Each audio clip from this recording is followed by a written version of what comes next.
set out on a narrow way many years ago, hoping I would find true love along the broken road. But I got lost a time or two while my brow kept pushing through. I couldn't see how every sign pointed straight to you.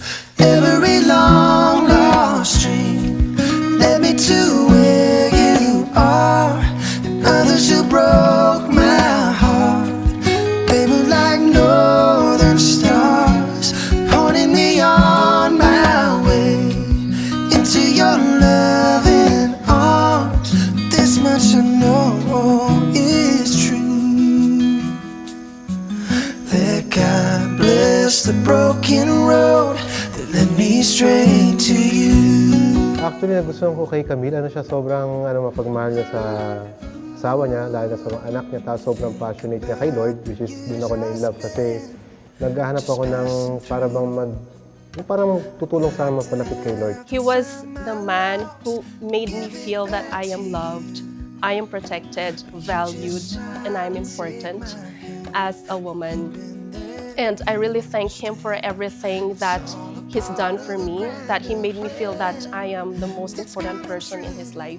'Cause every long lost dream led me to where you are, and others who broke my heart, they were like northern stars. We love you, Anak. Thank you for being kind to us. I love you. Sana maging maligaya kayo sa inyong pagsasama habang buhay. Anak, thank you for everything. God bless. More. I'm so happy today na natupad yung pangarap natin sa wedding. I know it took a little bit long time, but this is the perfect time of God, and I truly praise Him. And I just want to say, mahal na mahal kita, alam mo yan, hindi kita iiwanan kahit anong mangyari.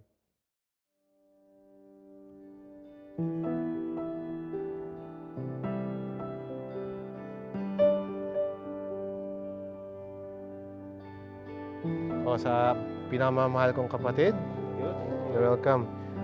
Isa sa mga best friend ko, pinakagwapo, Skyforce. Alright.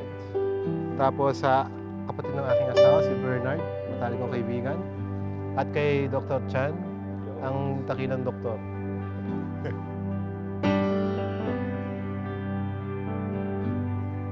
This is for Trish and for Janine,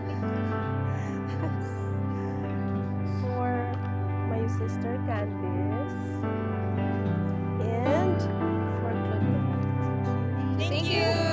You're welcome. Setup, ini-emphasize po yung kahalagahan pagkilala doon po sa author talaga ng pag-aasawa. So hindi dahil pinili nyo, kagustuhan yung dalawa, Christian and Camille, ang papasok po sa buhay mag-asawa, pero meron pong mas higit na nagnanais na kayo ay mag-asawa talaga. At walang iba kundi ang Diyos na may author ng pag-aasawa. At siya rin ang nagtakda sa inyong dalawa. Actually, nagkita kami ni Camille first sa UST. Magka-classmate kami sa medtech na course. And at that time, we were not really friends at all. We were not even talking to each other. As in, casual lang, classmates, ganyan. So, hindi kami nagpapansinan kasi nakafocus ako sa cars.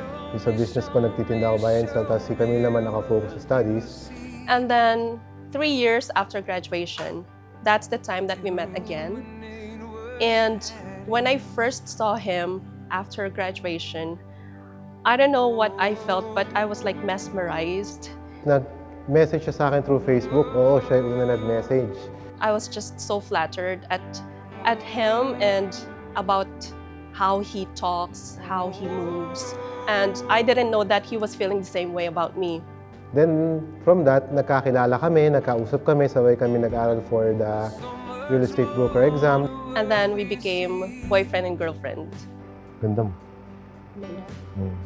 Katulad nung una mo. Oo naman. Sing ganda nung tulad kita, una kita nakita. Thank you so much. Christian and Camille, na hindi nyo binaliwala itong part na to. Oo, legally married po kayo, pero ang missing point, yung unang kasal nyo ay yung God factor na tinatawag. So this time, ito po yung tinatawag na kasalang kasama si Whisper, whisper, whisper in my ear and tell me words I thought I'd never hear. Show me, show me, show me what you see. Illuminate what's right in front of me.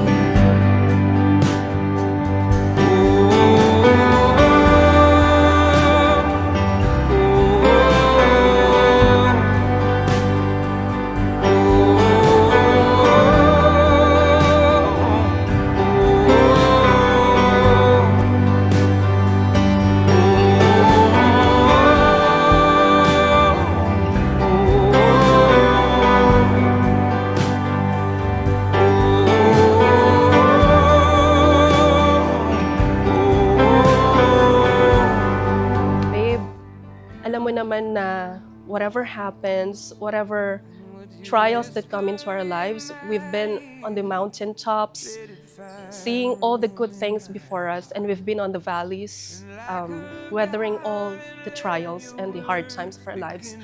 But here we are, we're still strong, and I don't want to cry, but I'm just so thankful for all the things that we've been through that made us strong. I love you so much. Alam mo naman na mahal kita sa hirap at ginhawa, kahit sa anong pagsubok, alam mo yan. Pray ko lang lagi kay Lord na lagi niya tayong protektahan, yung health natin, yung ating relationship with Him na hindi magbabago. Kung magbago man, maging stronger. And yung patuloy tayo mag-pray, I know that the Lord has a plan for us. And I know na maganda yung plan niya sa atin as long as naka-center yung ating buong family kay Lord. I know na magiging okay yung lahat. My heart beating, my soul breathing. I found my life when I laid it down. Upward falling, spirit soaring. I touch the sky when my knees hit the ground.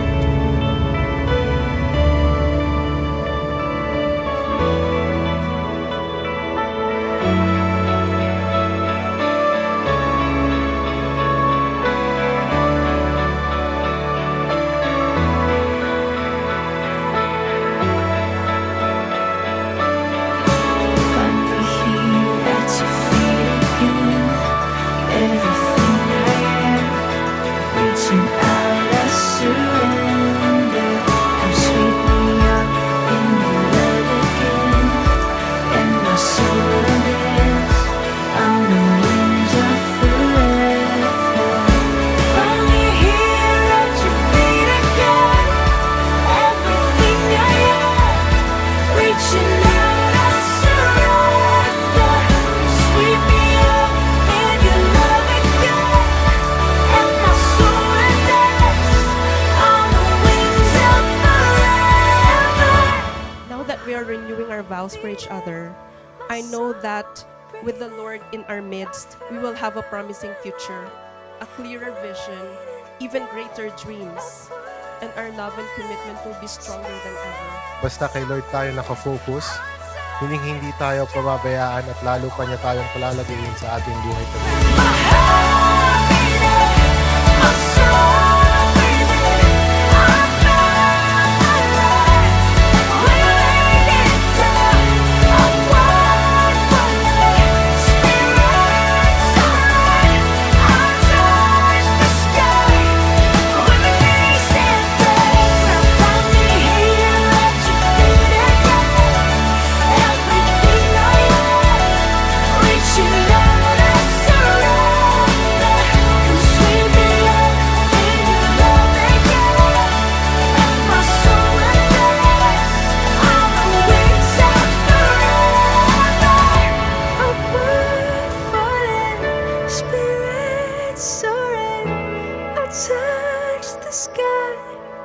my knees hit the ground. Sa araw na ito, gusto kong isigaw sa mga tao na nandito at sa buong mundo kung gaano kita kamahal. Mahal na mahal kita, Camille. Babe, love of my life, asawa ko. I love you so much.